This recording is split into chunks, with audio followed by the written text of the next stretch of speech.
Welcome back to the deep dive. Right back at you. Today we're diving into some fascinating research you sent over Oh, yeah. on ANCA-associated vasculitis, A for short. Yeah. It's called the Indian Rheumatology Association Guidelines for the Management of ANCA-associated vasculitis. All right. Don't worry, we'll handle all the technical jargon Yeah. and pull out the need-to-know info for you. That's great. It can be kind of a dense document. Definitely. So what's really interesting here is that these are the first guidelines, specifically from India, on managing AAV. Yeah. They're acknowledging the unique healthcare landscape and needs of that region, which is really important. It is for sure. So, okay, first things first. All right. What exactly is AAV? So AAV is a group of rare diseases that cause inflammation and damage to small blood vessels. These blood vessels are like tiny pipes carrying nutrients and oxygen throughout your body. Throughout your body, yeah. With AAV, those pipes get inflamed and narrow, disrupting the flow. So it's like a traffic jam in your circulatory system. Exactly. Gotcha. Yeah. What happens when these traffic jams start popping up? Well, AAV can affect various organs, including your kidneys, lungs, skin, and nerves. Wow. Because it can impact so many different parts of your body. Right. The symptoms can be quite varied. Yeah. You might experience fatigue, fever, joint pain, or even rashes. So it's a bit of a chameleon then. Yes. Making diagnosis tricky, I imagine. Absolutely. Yeah. That's why accurate diagnostic tools are crucial.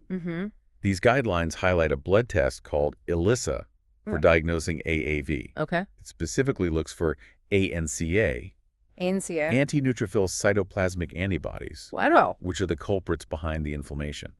Okay, so ELISA, ANCA, a lot of acronyms flying around. Right. Can you break those down a bit further for me? Sure. What are these ANCA antibodies, and what does ELISA do? Think of ANCA antibodies as rogue antibodies that mistakenly attack your body's neutrophils.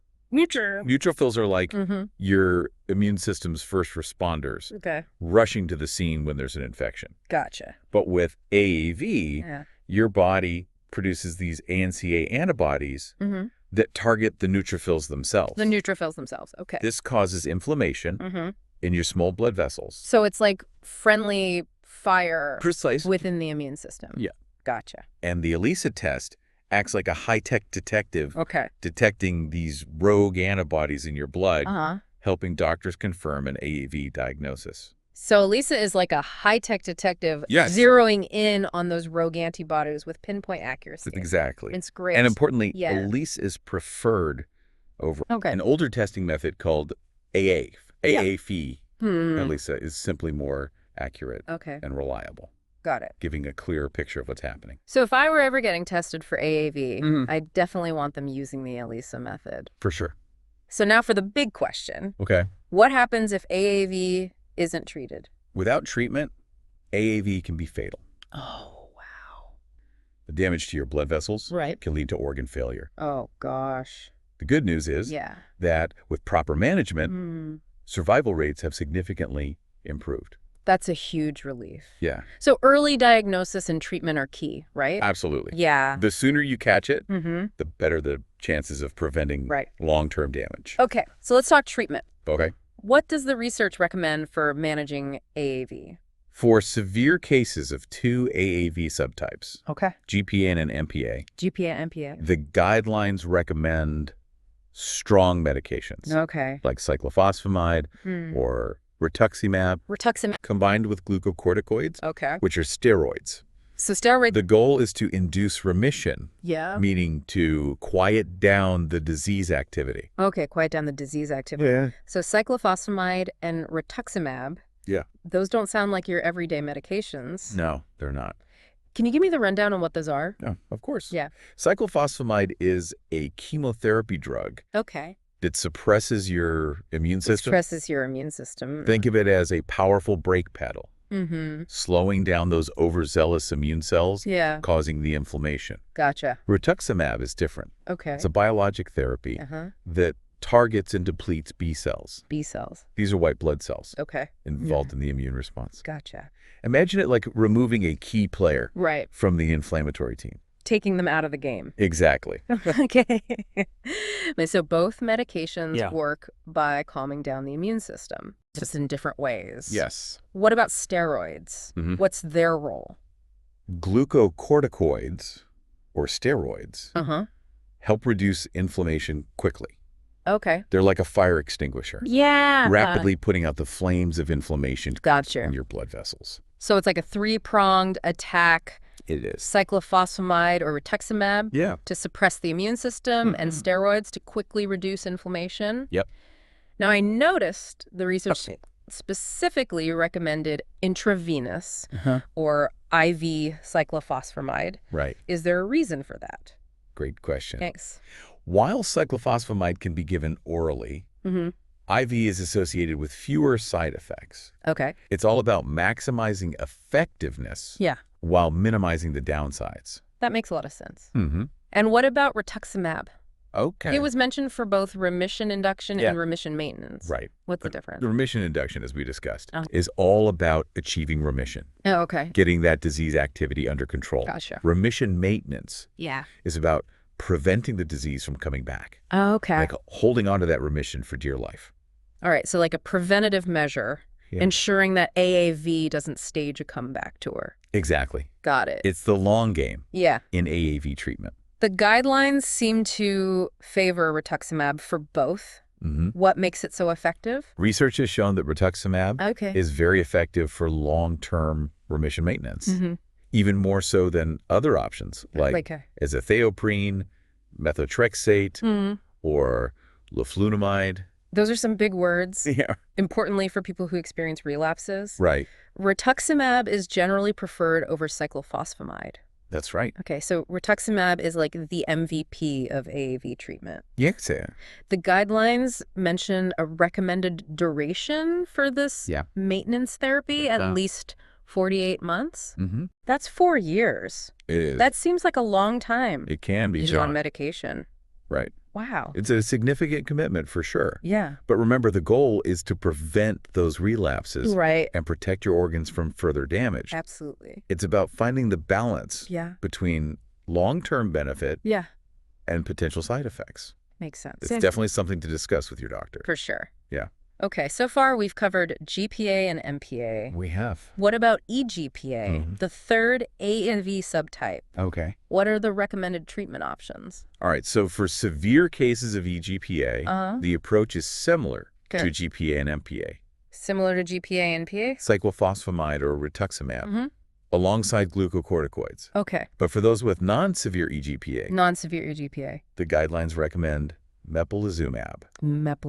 Along with glucocorticoids. Okay, mepolizumab. What's that? Mepolizumab is a biologic therapy that targets a molecule called interleukin-5. Wow. Or IL-5 for short. IL-5. IL-5 is involved in the development and survival of eosinophils, which are white blood cells involved in allergic reactions and inflammation. So wait, is EGPA related to allergies? It's not quite that simple, but you're on the right track. EGPA is characterized by high levels of eosinophils in the blood and tissues by blocking IL-5. Mepolizumab reduces the number of eosinophils, which helps control the inflammation. Gotcha. It's a very targeted approach. So mepolizumab is like a specialized eosinophil wrangler. You got it. Keeping those cells in check. Pretty cool. Yeah. The guidelines mentioned other options for non-severe EGPA, like azathioprine, methotrexate, and mycophenolate mofetil. Are those as effective as mepolizumab? While those medications can be considered, the research supporting their use in non-severe EGPA is more limited compared to mepolizumab. Okay. Think of mepolizumab as the front runner and the others as backups. All right, so for severe GPA and MPA, the focus is on powerful immunosuppressants like cyclophosphamide or rituximab, coupled with steroids to control inflammation. 5E cyclophosphamide is often preferred due to fewer side effects. and for long-term management. Mm-hmm. Rituximab seems to be the star. It does seem that way. For EGPA, it depends on the severity. Yeah. Severe cases get similar treatment to GPA and MPA, Mm-hmm. while non-severe cases often utilize mepolizumab. Yes. Besides these treatments, were there any other important points in the guidelines that stood out to you? Yes, a few things. Okay. I found particularly interesting. Okay. First, they discussed a procedure called plasma exchange. Plasma exchange. Which is sometimes used in severe cases of AAV, particularly when the kidneys are severely involved. Oh, wow. It's a bit like dialysis, filtering your blood to remove those harmful ANCA antibodies. Wow, that sounds pretty intense. It can be. Is that a routine treatment for AAV? Not really. Okay. The guidelines recommend it conditionally. Right. Conditional. Meaning only in specific situations where the benefits outweigh the risks. Okay, so it's a tool in the toolbox, but not always the first choice. Right. What else caught your attention? They emphasized using reduced doses of glucocorticoids. Okay. Those steroids we talked about earlier. Steroids, okay. They are just as effective as standard doses. Gotcha. But cause fewer side effects. Fewer side effects? That's great. Especially serious infections. So less is more in this case. Exactly. Lowering the risk of those side effects while still getting the benefits. Right. Makes a lot of sense. Yes. Anything else? One more thing. Okay. They highlighted the need to monitor something called IgG levels. IgG levels? Especially in patients receiving rituximab. Okay. IgG levels. Refresh my memory on those. IgG is a type of antibody. Okay. Actually, it's your body's most abundant antibody. Oh, wow. It plays a crucial role in fighting off infections. Gotcha. Rituximab, because it depletes B cells, right, can sometimes lower IgG levels, making you more vulnerable to infections. Right. We talked about that earlier. How rituximab can lower IgG levels, making you more susceptible to infections. Exactly. That's why the guidelines recommend checking IgG levels before each rituximab infusion. So it's like a safety check. It is. And making sure your immune system isn't completely disarmed. Exactly. Gotcha. Makes sense. Yeah. We've covered a lot of ground already. We have. What does all of this mean for our listener? It means AAV is a serious condition. Okay. But it is treatable. That's good. Early diagnosis and treatment are absolutely crucial for improving outcomes and preventing long-term complications. So anyone experiencing those symptoms we talked about earlier should definitely see their doctor, right? Absolutely. Okay. Second, the specific treatment approach will depend on the type of AAV and its severity. Okay. There's no one-size-fits-all solution. So it's a personalized approach. Exactly. And finally, regular monitoring is essential to manage side effects, adjust medications if needed, and ensure the best possible outcome. Right. It sounds like it's really important to work closely with your healthcare team to create a treatment plan that's right for you. Absolutely. What a lot of great information about AAV. There's a lot to know. We've covered diagnosis, treatments, and even touched on the potential risks and side effects. I feel like we've just scratched the surface, though. We have. There's so much more to uncover. Absolutely. You know, one thing that's been swirling around in my mind throughout this deep dive is the fact that AAV is a relatively rare group of diseases. And that makes me wonder, what are the challenges and opportunities that come with diagnosing and treating rare diseases like AAV? We'll delve into that question and more in part 2 of this episode. Stay tuned. Welcome back to our deep dive into ANCA-associated vasculitis. You know, as we've been discussing these guidelines, it's clear that treatment for AAV can be pretty intense.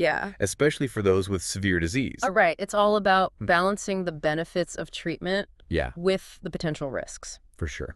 And speaking of risks, the guidelines mention a couple of things I think are worth highlighting, particularly when it comes to side effects. Absolutely. Wow. One thing that really stood out to me was the discussion around glucocorticoids. Okay. Those steroids we talked about earlier. Steroids. While they're incredibly effective at reducing inflammation quickly, they can also cause some pretty serious side effects. Especially if used at high doses for extended periods. Yeah, steroids have a bit of a reputation for that, don't they? They do. What kind of side effects are we talking about here? Well, some of the more common side effects of glucocorticoids include weight gain, mood swings, difficulty sleeping, Yeah. and an increased risk of infections.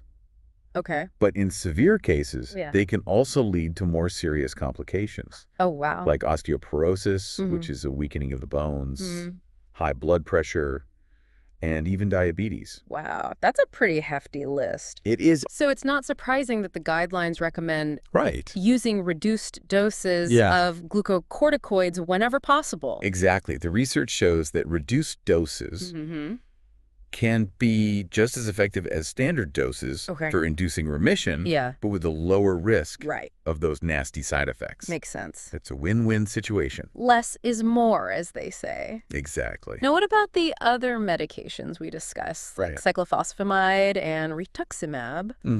Do they also have potential side effects? They certainly do. Okay. That we should be aware of. Cyclophosphamide, being a chemotherapy drug, can cause a range of side effects, including hair loss, nausea, vomiting, and a decrease in blood cell counts, which can increase the risk of infections. Okay, those sound pretty rough. They can be. Yeah. But the good news is that many of these side effects are temporary and go away once the treatment is finished. That's reassuring. So it's all about managing those side effects, making sure they don't become too severe, right? Close monitoring by your doctor is essential to catch any potential problems early on. Got it. Now, what about rituximab? Okay. It seemed like the preferred option for long-term remission maintenance. Right. But does it also come with... It does. Its own set of potential downsides. While rituximab generally has a better side effect profile than cyclophosphamide, it can increase your risk of infections, particularly serious infections. Remember, it works by depleting B cells, which are a crucial part of your immune system's defense against invaders. Right. We talked about that earlier. How rituximab can lower IgG levels, making you more susceptible to infections. That's why the guidelines emphasize the importance of monitoring IgG levels before each rituximab infusion. It's like a safety net. It is. Making sure your immune system isn't completely disarmed. Precisely. It's all about managing those risks and making informed decisions with your doctor. Makes sense. Now, there was one other procedure mentioned in the guidelines that I found particularly intriguing. Plasma exchange. Plasma exchange. Can you remind us what that is? Sure. And why it's sometimes used in AAV treatment? Plasma exchange, also known as plasmapheresis, is a procedure that involves removing and filtering your blood plasma, which is the liquid part of your blood.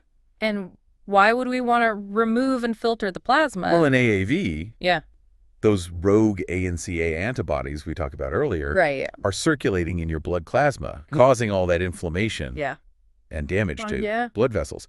Plasma exchange aims to remove those harmful antibodies. So it's like from your blood, hitting the reset button on the immune system. That's a great way to think about it. Getting rid of the bad guys. It's a more aggressive approach. Often reserved for severe cases of AAV, especially when the kidneys are severely affected. The guidelines mention that it's recommended conditionally, meaning only in specific situations. What kind of factors would doctors consider? That's a great question. When deciding whether or not to recommend plasma exchange. So the decision to use plasma exchange would depend on a number of factors, including the severity of your disease, which organs are involved, your overall health status, and the potential risks and benefits of the procedure. So it's a personalized decision, weighing all those factors carefully. Exactly. It's important to have an open and honest conversation with your doctor about all your treatment options, including plasma exchange, to make the best choice for your individual situation. Informed decision-making is key. Yes. Well, I think we've done a fantastic job of unpacking the treatment side of AAV, highlighting both the benefits and the potential risks. For sure. It's crucial to remember that managing AAV is a team effort. working closely with your healthcare team to tailor the treatment plan to your individual needs and circumstances. Absolutely. Couldn't agree more. Yeah. But one thing that's been swirling around in my mind throughout this deep dive is the fact that AAV is a relatively rare group of diseases. Right. And that makes me wonder... What are the challenges and opportunities exactly that come with diagnosing and treating rare diseases like AAV? We'll delve into that question and more in part 3 of this episode. Stay tuned. Welcome back to the deep dive. Glad to be back. We've been uncovering all the complexities of ANCA-associated vasculitis, a group of rare diseases that can really impact someone's life. Absolutely. As we wrap up our deep dive, I think it's important to zoom out and look at the bigger picture, the unique challenges and opportunities that come with rare diseases, like AAV. Definitely. You're absolutely right. Yeah. It's easy to get lost in the details of diagnosis and treatment. For sure. But understanding the broader context is so crucial. What are some of the hurdles that patients with rare diseases and even the medical community face? One of the biggest challenges is simply awareness. Awareness, okay. Because rare diseases affect a smaller portion of the population. Right. They often receive less attention and funding for research compared to more common conditions. Okay. This can lead to delays in diagnosis, limited treatment options, and a general lack of understanding among healthcare providers. It's like trying to navigate a maze blindfolded. Exactly. Where do you even begin? And for patients with rare diseases, that journey can be incredibly isolating and frustrating. Right. They might see multiple doctors before getting an accurate diagnosis. And even then, finding specialists with expertise in their specific condition can be like searching for a needle in a haystack. I can only imagine how difficult that must be. It's tough. And then there's the issue of access to specialized treatments. Many therapies for rare diseases are expensive. And might not be readily available in all regions, creating further barriers for patients. Absolutely. So it's a multifaceted challenge. It is. Impacting everything from diagnosis and treatment to emotional well-being. Yeah, for sure.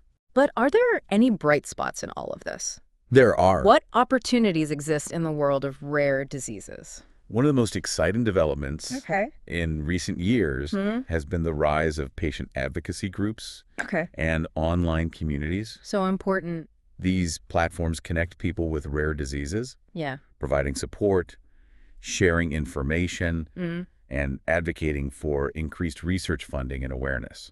It's amazing how powerful collective voices can be. It really is. Pushing for change and raising awareness. Absolutely. And with advancements in technology, especially in genetic testing and personalized medicine, we're seeing more targeted therapies being developed for rare diseases, offering hope for better outcomes. Absolutely. It's really encouraging.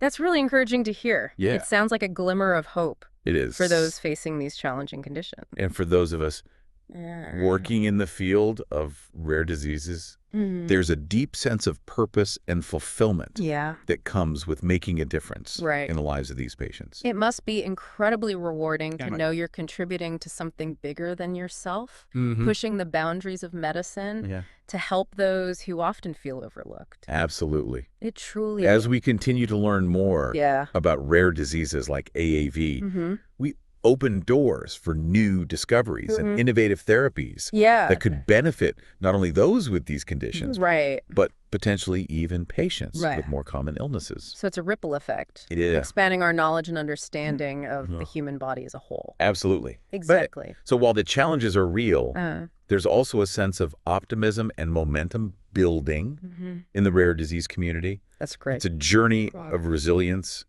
collaboration, and unwavering hope. Well said. Wow. That's a perfect note to end our deep dive on. We've covered a lot of ground today. From the intricate details of AAV diagnosis and treatment to the broader impact of rare diseases. I hope you walk away with a deeper understanding of this complex condition. Right. And feel empowered to advocate for your health. Absolutely. And seek out the information you need. That's so important. Couldn't have said it better myself. Thanks. Thanks for joining us on this deep dive. It was a pleasure. Into ANCA-associated vasculitis. My pleasure. Till next time. Yeah. Keep those brains firing. Keep learning. And never stop exploring. For sure. World of knowledge. See you next time.